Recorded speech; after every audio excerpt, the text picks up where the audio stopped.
for the introduction, and there's also a subtitle to the talk. It's an inspiration from physics. So I'm originally a physicist, now working in philosophy and with side interests in consciousness science.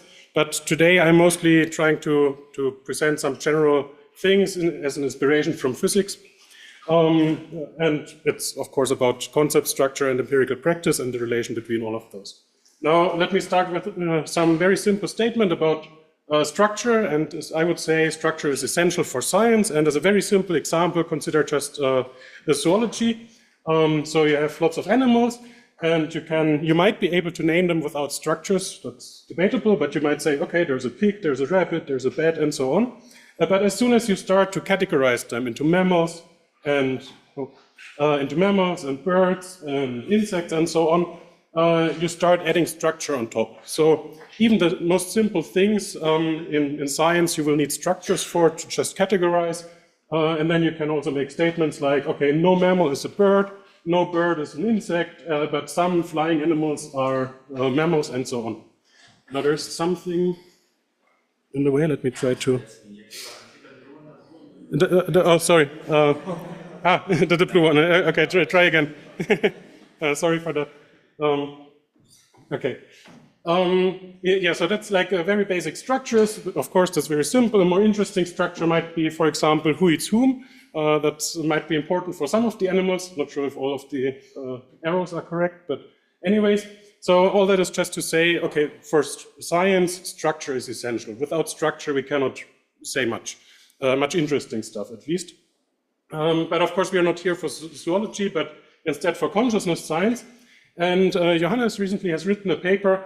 When reading it, I got the impression that actually, and it's also kind of the tone of the paper, that consciousness science is on the brink of a structural turn, meaning that instead of focusing on what concepts mean, like what are qualia, what is a phenomenal property and all that, it's more starting to focus more on the structural relations, which of course is important, and it also has several advantages.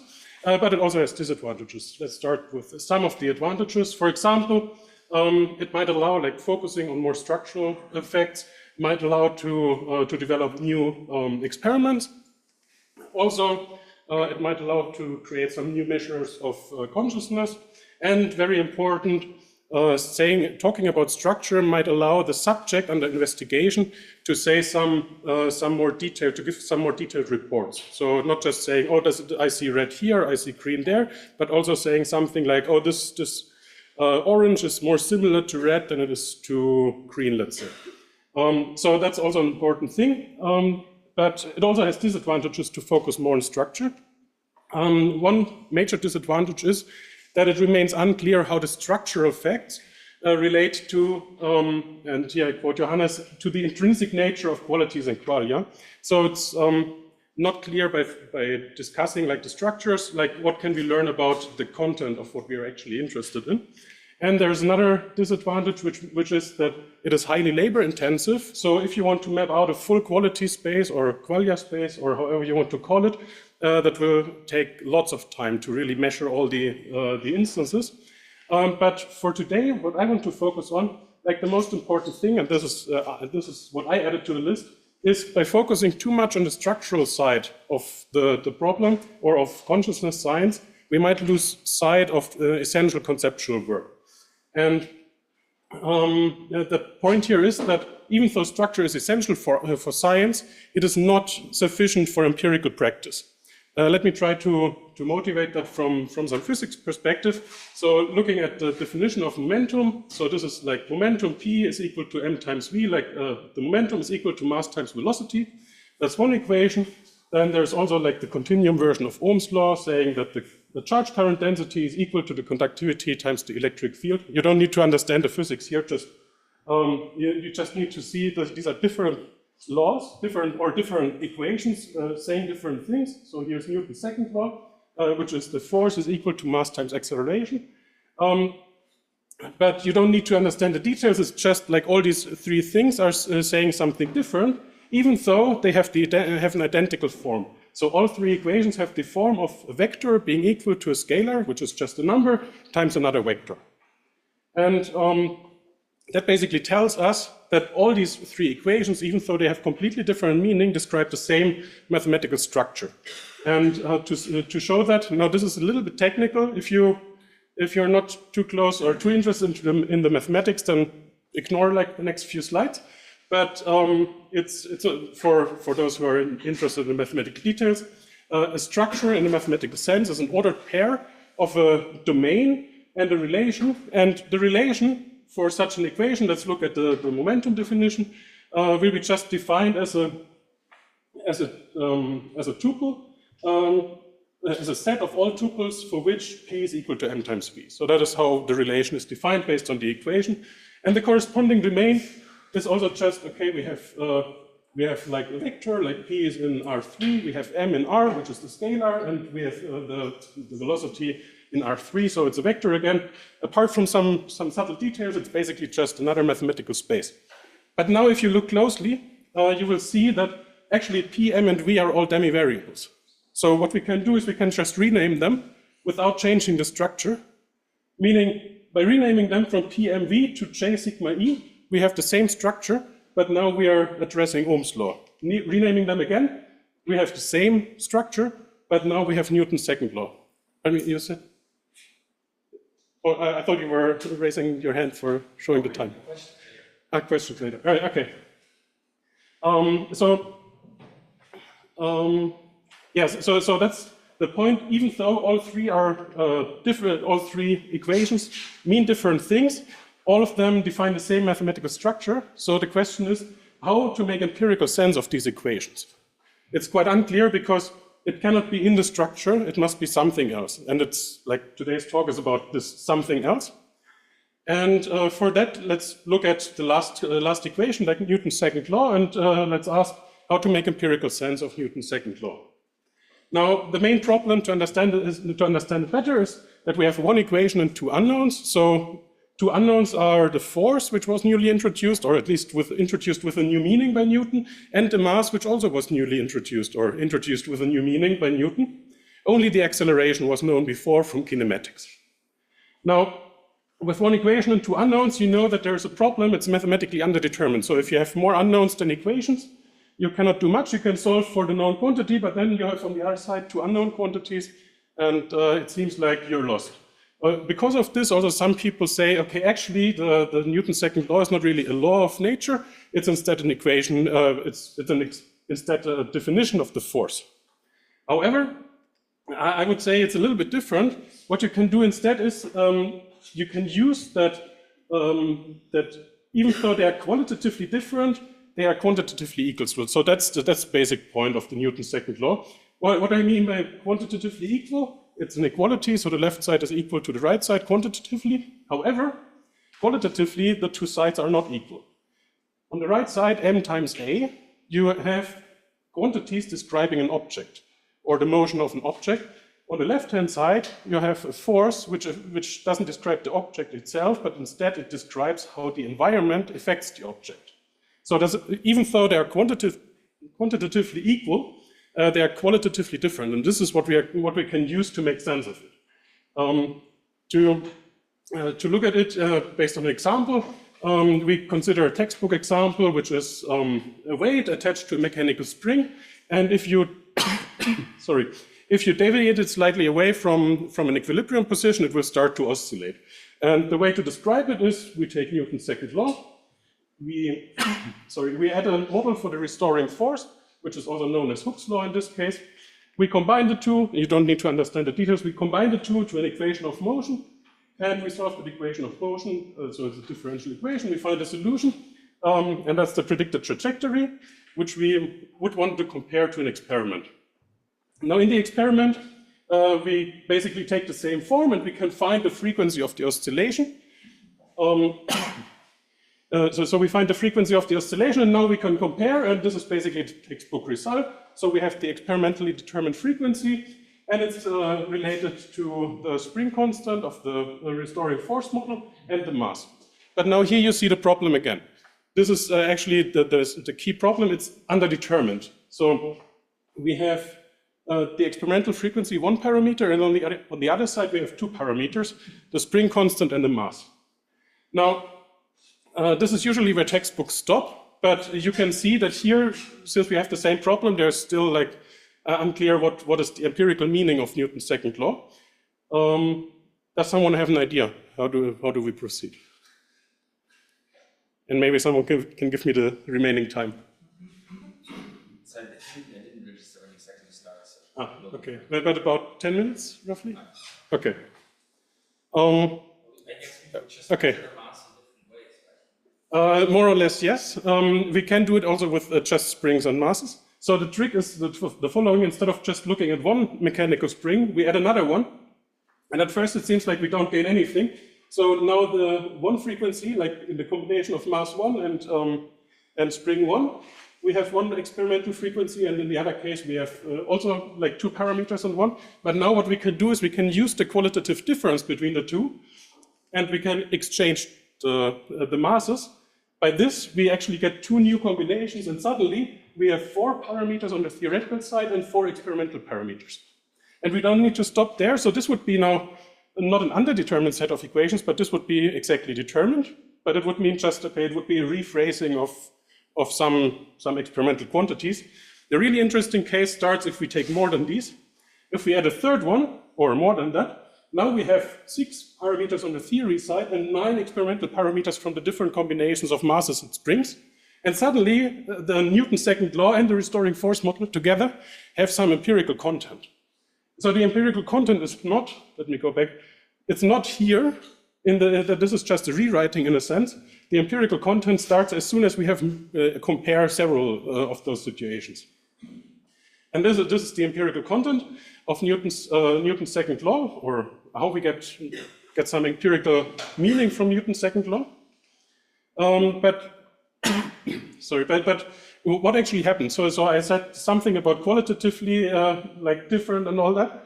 And to be more specific, what we used is that force and mass are actually operational invariant. Meaning, okay, I should explain operational invariance very shortly. Sorry. Based on experimental invariance introduced by Tetens, we define that an operational invariant is a quantity that is associated to something real and does not change under some operations. Now, as an example, consider specific weight. So we have like some block of iron, for example. We put it on a scale to determine its weight, W. We measure its spatial dimension to determine its volume. And now we can define the concept that we can define specific weight. But now it seems like, okay, there's nothing interesting happened here. It's just another way of writing like the weight divided by the volume. But actually there is something interesting to it, because this specific weight, as you will see, will turn out to be an operational invariant. If you take, if you take one of those iron blocks, it has one volume V1 and one weight W1. Now, if I ask you what happens to the weight if we halve the volume, so we cut off half of the iron block, and I want to know from you now, okay, what will be the weight? Of course, you will guess that it's half the weight if we have half of the block, or half of the iron block. The reason why you guess that is because you intuitively understand that this specific weight is actually an operational invariant which is associated to the material, to the iron of the iron block, and it does not change even if we cut half of the block and put it aside. The specific weight will remain the same. And this is a very powerful thing because this allows us to measure something in some context or define something in some context, and we then do something to the object and know that something, in this case the specific weight, is the same afterwards.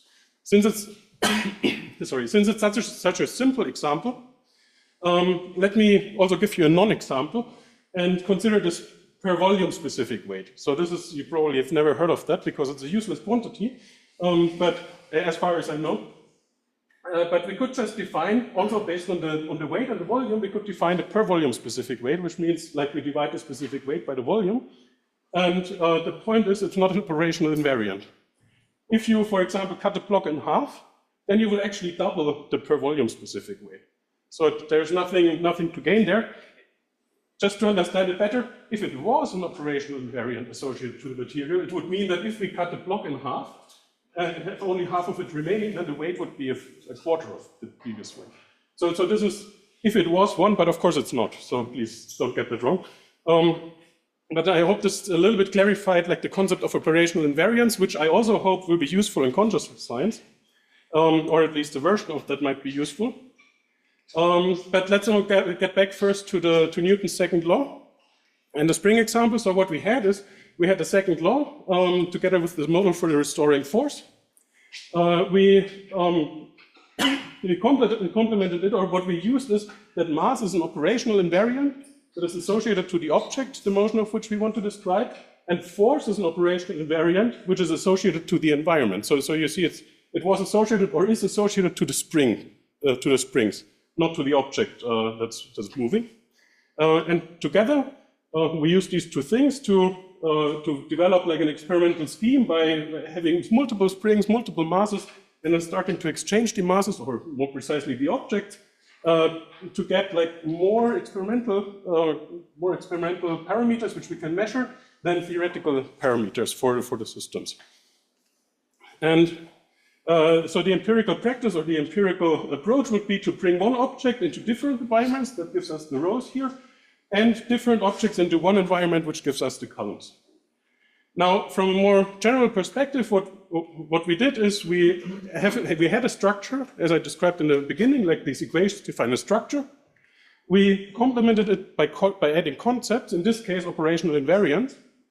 And together, we could use them to define or develop an empirical practice, which is something that gives like the structure and the concept some empirical meaning. So we can say, okay, we have more, or we have less, we need less theoretical parameters, masses and spring constants. Then we have different combinations of, or different combinations of these two, leading to different experimental frequency parameters. Now, the question is now, of course, how might we transfer it to consciousness science? And the idea is rather simple. We could say, okay, let's take it as a structure. We could say, okay, let's take the quality space. For the concepts, let's say we take, we take sensory qualities. And then the question would be, okay, can we now develop an empirical practice? And the answer is a little bit unclear, I would say, because the problem is actually there is no agreement on the concepts. So we don't know, okay, what is actually the right concepts to use? Like there are lots of different concepts, all with a slightly different meaning. So it seems like it's not clear which one we should choose. Of course, if we choose quality space by Clark, we should also use sensory qualities by Clark. But not everyone will agree that this is the right way to go. So we might need to do something else. So there are lots of discussion will start. But actually, the interesting point is there is some successful empirical practice already. So if you just look at Wikipedia for color perception or color vision and Farbwahrnehmung in German, you find some stuff which they use empirically, or some empirical results basically for color perceptions. And that means like there is already some at least partially successful empirical practice. And the point is now, if we would usually need something like the structure alone is not sufficient, and usually we need to complement it by concepts, but now we have, let's say, a structure, which is here, and we have an empirical practice to find all that. So maybe we can reverse the arrow and find actually what we mean by the concepts in that context. So maybe that there is a way to find some agreement of how to define, let's say, qualia, qualities, phenomenal properties, and so on, at least for a specific context for this empirical practice. Now, let me get to the summary. The first part, which I hope I convinced you of, is that structures alone are not sufficient for empirical practice, like because it's just many different equations or many different laws can have the same mathematical structure or define the same mathematical structure. But the second thing I want to convince you of is that if you complement structures with a significant meaning of concepts, then you might make empirical sense of it.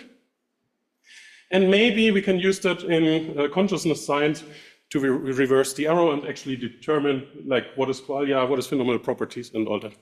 Thank you very much for your attention.